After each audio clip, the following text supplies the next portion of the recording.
Hey guys, what's up? This is Kyle next. Welcome back to the channel. Today we're talking about VOO and Chill. It's an investing strategy over on Reddit. So the market took a dump after we went to war with Iran. It's about 5%. So far it's rebounded back up, so not too bad. Just a little bit of whiplash there. But it's causing Redditors to flee like crazy, panic selling. They said, is it over? So this was one of the tried and true formulas because we were there for Wall Street bets when that collapsed. We were there for Misty when it went 80% negative 1 year. Misty is trash now. No one would recommend Misty now. And now we have this strategy called VOO and Chill, where basically you match what the S&P 500 returns, and you don't chase yield. You just try to match what the market provides, and what the market provides is like 10% a year over 50 years after losses. So if they're freaking out at 5%, what's going to happen when there's a 30% loss year? But everyone is ganging up on them. They've gone silent. But it's interesting. The first sign of trouble, and they panic sell, and that's what I find really interesting, because the whole point of it is the chill part.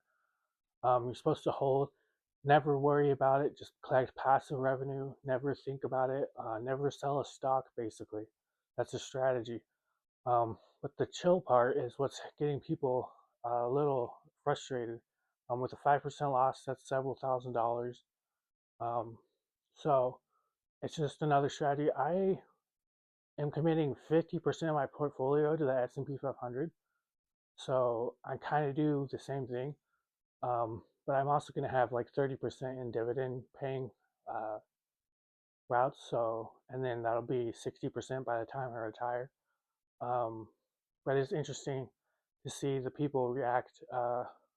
So if there is another downturn and it goes lower, then all these people are going to sell and move on to the next thing. And it's really a shame, because the number one, if anyone asks, what should I invest in? The number one uh, investment is VOO. So to see people abandon ship like this, and like they tell everybody it's like the most amazing strategy, but you lose money. Just see where it loses money and go from there. If you can't calculate, if you can't handle a bad year, it's really not worth it to invest. So I just thought that was interesting. I saw that on Reddit. Dividend Gang is like totally getting their retribution, like exposing these people. I think it's actually a really good strategy, and one that works. But if you panic sell in a bad market, that's just that's terrible. My recommendation would be buy the dip. It's down 5%.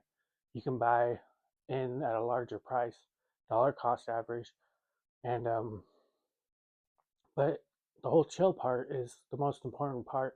You shouldn't be worried about stock sell. You should be sitting on a beach somewhere drinking a martini. So when they come to Reddit with all these, hey, I lost money, hey, the strategy isn't working out for me, they'll get banned or worse, because no one wants to hear that. So um, it's very important for people who are new to investing and are looking to invest.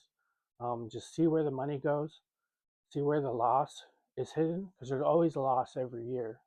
Whereas after the dividend day, after the payout, after the growth year, we had a pretty good rebound back, so it's not that bad.